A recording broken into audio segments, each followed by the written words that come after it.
Hi coders, welcome back to Tattva coders. General గా students software development jobs కానీ లేదంటే software coding jobs కానీ prepare అయ్యేటప్పుడు preparation plan time table అంతా perfect గా ఉంటుంది. సో వాళ్ళది రెగ్యులర్ గా ఫాలో అవుతుంటారు, మంచిగా ప్రిపేర్ అవుతుంటారు. బట్ స్టిల్ కొంతమంది స్టూడెంట్స్ ఏంటంటే వాళ్ళకి తెలియకుండా కొన్ని మిస్టేక్స్ చేస్తుంటారు అనమాట. ఎఫెక్టివ్ గా హార్డ్ వర్క్ చేసినా కూడా స్టిల్ కొన్ని అనవసరమైన థింగ్స్ మీద ఈ ప్రిపరేషన్ జర్నీలోనే కొన్ని యూజ్లెస్ థింగ్స్ మీద టైం ఎక్కువ స్పెండ్ చేసి ఆ మిస్టేక్స్ అయితే చేస్తుంటారు అనమాట. ఇక్కడ ఈ వీడియోలో నేను మీకు కామన్ గా 5 మిస్టేక్స్ స్టూడెంట్స్ అందరూ చేయరు, బట్ తెలియకుండా చేస్తూ ఉండొచ్చు. సో కామన్ గా చేసే 5 మిస్టేక్స్ అనేవి నేను మీకు ఈ వీడియోలో కేటగరైజ్ చేశాను. వీటిలో మీరు ఏదైనా మిస్టేక్ చేస్తున్నట్లయితే సో దాన్ని ఓవర్కమ్ చేసుకోండి, మీకైతే మంచిగా టైం సేవ్ అవుతుంది. సో దాని బదులు మీరు ఇంకా జాబ్ సెర్చ్ మీద కానీ లేదంటే ప్రిపరేషన్ ప్లాన్ మీద ఇంకా ఎఫెక్టివ్ గా మీరు ప్లాన్ చేసుకోవచ్చు అనమాట. సో ఫస్ట్ వచ్చేసి learning too many languages at same time.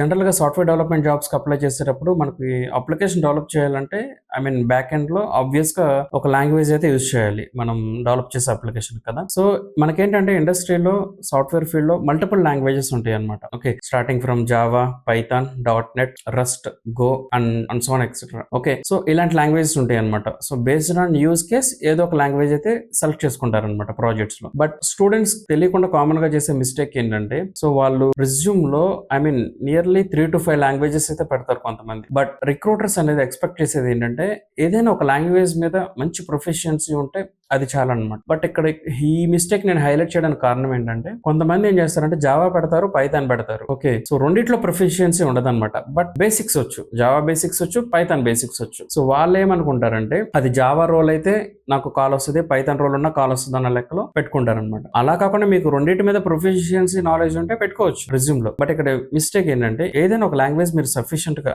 Depth గా నేర్చుకోండి. అది జావా అవని, పైథాన్ అవని, లేదంటే వేరే other language Avani, C++ Avani, so on. Okay, so ఏదైనా ఒక లాంగ్వేజ్ ప్రొఫెషన్సీ ఉండాలన్నమాట. సో మీరు అక్కడ రెజ్యూమ్ లో మీరు ఒక లాంగ్వేజ్ పెట్టారంటే సో దాని మీద మీకు మంచి కమాండ్ ఉండాలి. అట్లీస్ట్ బేసిక్ ప్రాబ్లమ్ సాల్వింగ్స్ కూడా చేసేటట్టు ఉండాలన్నమాట ఆ లాంగ్వేజ్ యూజ్ చేసి. అలా కాకుండా ఏదైనా ఆ లాంగ్వేజ్ మీద మీకు ఏదైనా మోడరేట్ క్వశ్చన్ అడిగినప్పుడు మీరు నాకు బేసిక్స్ ఒకటే వచ్చంటే మీకు ఇంప్రెషన్ పోతుంది అనమాట. ఓకే, ఇక్కడ గుర్తుంది కదా. సో ఈ మిస్టేక్ మీరు ఓవర్కమ్ చేసుకోవాలంటే ఏం చేయాలంటే సో ఏదైనా ఒక లాంగ్వేజ్ చూస్ చేసుకోండి, either Java or Python or some other language. So అందులో మంచి గ్రిప్ గా తెచ్చుకొని మంచి foundation knowledge and fundamentals. Okay, so ఆ నాలెడ్జ్ అయితే తెచ్చుకోండి. సెకండ్ వన్, ఓకే, ఇది స్టూడెంట్స్ లో కొంతమంది చేస్తారు ఆబ్వియస్ గా. ఓకే, ట్యూటోరియల్స్ హెల్ అనమాట.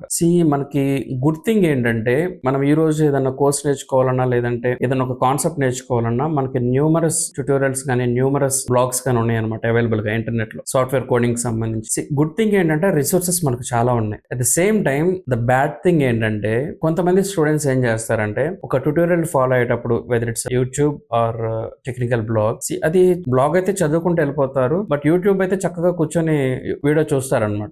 అలా కాకుండా ప్రాక్టీస్ చేయరు. అక్కడ ఏదైనా ఒక కాన్సెప్ట్ ఎక్స్ప్లెయిన్ చేసేటప్పుడు ఆబ్వియస్ గా కోడ్ రాస్తూ ఎక్స్ప్లెయిన్ చేస్తారు కదా. అదేం చేయాలంటే మనం ప్యారలల్ గా ఆ వీడియో పాజ్ చేసి మనం కూడా ప్రాక్టీస్ చేయాలి మన ల్యాప్టాప్ లో. అలా కాకుండా మీరు 10 minutes వీడియో ఉంది లేదంటే ఒక 20 minutes ట్యూటోరియల్ వీడియో ఉంది, 20 minutes ప్లే చేసేసి ఓకే వచ్చేసిందిలే కాన్సెప్ట్ అనుకుంటే రేపొద్దున మీరు ల్యాప్టాప్ లో కూర్చుంటే అది మీరు రాయలేరు, ఆ కోడ్ రాయలేరు మీరు 100%. ఓకే, సో అందుకని మీరు ఇనిషియల్ గా ట్యూటోరియల్స్ చూడొచ్చు తప్పలేదు, బట్ ట్యూటోరియల్ చూసేటప్పుడు ప్యారలల్ గా ఆ కోడింగ్ ని మీరు ప్రాక్టీస్ చేయాలన్నమాట. సో ప్రాక్టీస్ చేస్తేనే మీకు ప్రాక్టికల్ నాలెడ్జ్ అనేది వస్తుంది, ఆ కాన్సెప్ట్స్ మీద మంచి గ్రిప్ వస్తుంది అనమాట. Right. Third one, outdated technologies. ఇక్కడ ఏంటంటే ఇది చాలా మంది చేయరు ఈ మిస్టేక్, బట్ స్టిల్ కొంతమంది చేస్తుంటారు అనమాట.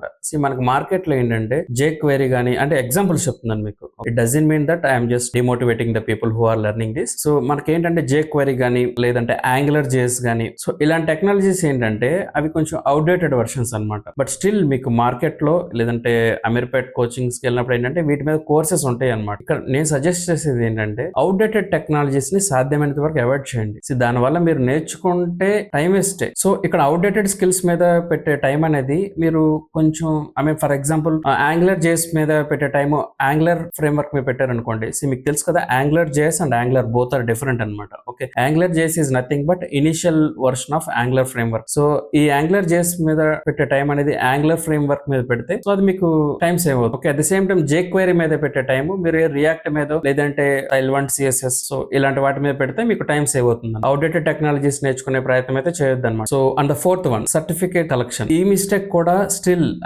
అందరూ చేయరు, బట్ స్టిల్ కొంతమంది అయితే చేస్తున్నారు అనమాట. ఏంటంటే మీరు ఏదైనా కోర్స్ కంప్లీట్ చేసినప్పుడు Udemyలో కానీ లేదంటే ఏదన్నా వేరే బయట ఏదైనా కోర్స్ కానీ లేదంటే ఆన్లైన్ ఏదైనా కోర్స్ పర్చేస్ చేసినప్పుడు సో వాళ్ళు ఏంటంటే కోర్స్ సర్టిఫికేషన్ అనేది ఇస్తారనమాట కంప్లీట్ చేసిన. ఆ సర్టిఫికేట్స్ మీ దగ్గర 10 ఉన్నా ఉపయోగం ఉండదు అనమాట. వాటికి వాల్యూ ఇవ్వద్దు. ఓకే, మీకు సర్టిఫికేషన్స్ అంటే ఏంటంటే కొన్ని ఉంటాయి అనమాట, అఫీషియల్ సర్టిఫికేషన్స్. ఫర్ ఎగ్జాంపుల్ మీరు జావా అనుకోండి, Oracle certified Java programmer. AWS అనుకోండి, సో డైరెక్ట్ గా అమెజాన్ నుంచి కొన్ని సర్టిఫికేషన్స్ ఉంటాయి, ఎగ్జామ్స్, అఫీషియల్ ఎగ్జామ్స్. సో ఆ సర్టిఫికేషన్స్ కి అయితే వాల్యూ ఉంటుంది. అంతేగాని మీరు ఆన్లైన్ లో కోర్స్ పర్చేస్ చేసి ఆ కోర్స్ కంప్లీట్ చేశాక సో ఆ సర్టిఫికేట్ ఉంది నేను అది రెజ్యూమ్ లో పెడతానంటే సో దాని వల్ల పైసా ఉపయోగం ఉండదు అనమాట. సో చేస్తే అఫీషియల్ సర్టిఫికేట్స్ చేయండి. నా సజెషన్ ఏంటంటే మీరు స్టూడెంట్ గా ఉన్నప్పుడు ఈ సర్టిఫికేషన్స్ అసలు మైండ్ లో పెట్టుకోవాల్సిన అవసరం లేదు. ఎస్పెషల్లీ మన ఇండియాలో ఈ సర్టిఫికేషన్స్ కి వాల్యూ తక్కువ అనమాట. ఈ కోర్స్ కంప్లీషన్ సర్టిఫికేట్స్ వీటి వల్ల యూజ్ అయితే ఉండదు అనమాట. సో అవి అయితే అవాయిడ్ చేయండి. And fifth one, jumping in to frameworks without learning languages. Okay,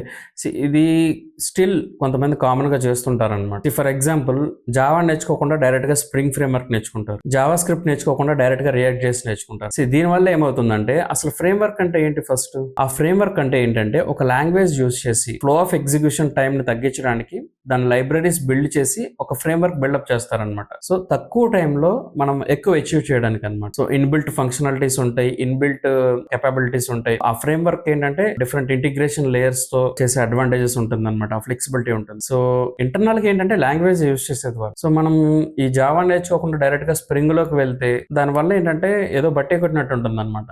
actual internal working అనేది మనకి తెలియకపోతే అది ఇంటర్వ్యూలో మనం చెప్పలేమన్నమాట. సిమిలర్లీ రియాక్ట్ చేసి అనమాట, కొంతమంది జావా స్క్రిప్ట్ నేర్చుకోకుండా అసలు డైరెక్ట్ గా రియాక్ట్ లో కొరుకుతారనమాట, డైరెక్ట్ గా రియాక్ట్ కి నేర్చుకుంటే ట్రై చేస్తారనమాట. సో ఇదంతా టైం వేస్ట్ అనమాట. సో మీరు స్టూడెంట్స్ ఉన్నప్పుడు మీరు ఏదైనా నేర్చుకునేటప్పుడు ఒక సీక్వెన్షియల్ ఆర్డర్ లో వెళ్ళాలన్నమాట, రైట్? సో అప్పుడే మనకి దాని మీద మంచి గ్రిప్ వస్తుంది. So I think we covered all the 5 mistakes. So మీరు కానీ ఈ 5 మిస్టేక్స్ లో ఏదైనా మీరు తెలియకుండా తెలిసైతే చేయరు, తెలియకుండా వీటి మీద ఏదైనా ఎక్కువ టైం స్పెండ్ చేస్తున్నట్లయితే ఆ మిస్టేక్ ని రెక్టిఫై చేసుకునే ప్రయత్నం అయితే చేయండి. సో జస్ట్ చేసుకుని సో ఆ టైం ని మీరు ఏదన్నా వేరే యూస్ఫుల్ టూల్ మీద కానీ లేదంటే ఆల్రెడీ మీరు దీని మీద స్పెషలైజేషన్ ట్రై చేస్తుంటే అడిషనల్ టైం స్పెండ్ చేయడం కానీ సో ఇలా అయితే మీరు టైం సేవ్ చేసుకోవచ్చు అనమాట. జస్ట్ టు సమ్మరైజ్, ఓకే, ఈ 5 పాయింట్స్. సో ఫస్ట్ వన్, మీకు ప్రొఫిషియెంట్ గా నాలెడ్జ్ ఉన్న లాంగ్వేజెస్ స్కిల్స్ మాత్రమే రెజ్యూమ్ లో పెట్టండి.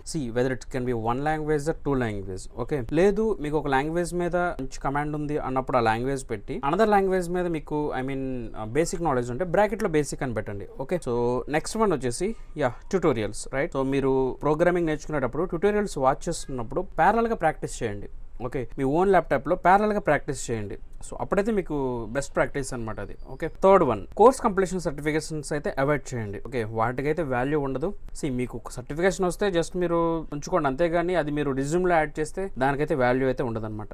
Okay, and next fourth one, so outdated టెక్నాలజీస్ని అవాయిడ్ చేయండి నేర్చుకుంటాకి, రైట్? సో వాటి వల్ల యూజ్ అయితే ఉండదు. దాని బదులు మీకు ఏదన్నా ఇంకా వేరే స్కిల్ మీద టైం స్పెండ్ చేస్తే మీకు అది యాడెడ్ అడ్వాంటేజ్ అవుతుంది. And the final one, so మీరు ఏదైనా సరే ఫ్రంట్ ఎండ్లో అయినా బ్యాక్ ఎండ్లో అయినా ఒక ఫ్రేమ్వర్క్ నేర్చుకునేటప్పుడు ఫస్ట్ దాని రిలేటెడ్ ఫౌండేషన్ లాంగ్వేజ్ అయితే నేర్చుకోండి. సో డైరెక్ట్గా ఫ్రేమ్వర్క్లోకి వెళ్తే మాత్రం మీకు అంత నాలెడ్జ్ అయితే రాదు. సో ఫస్ట్ అయితే లాంగ్వేజ్ మీద గ్రిప్ తెచ్చుకొని నెక్స్ట్ ఫ్రేమ్వర్క్ మీద ఫోకస్ చేయండి. So that's all coders. Thanks for watching this video. So we will meet in the next video. Until then, think Tatva, think code. Thank you so much.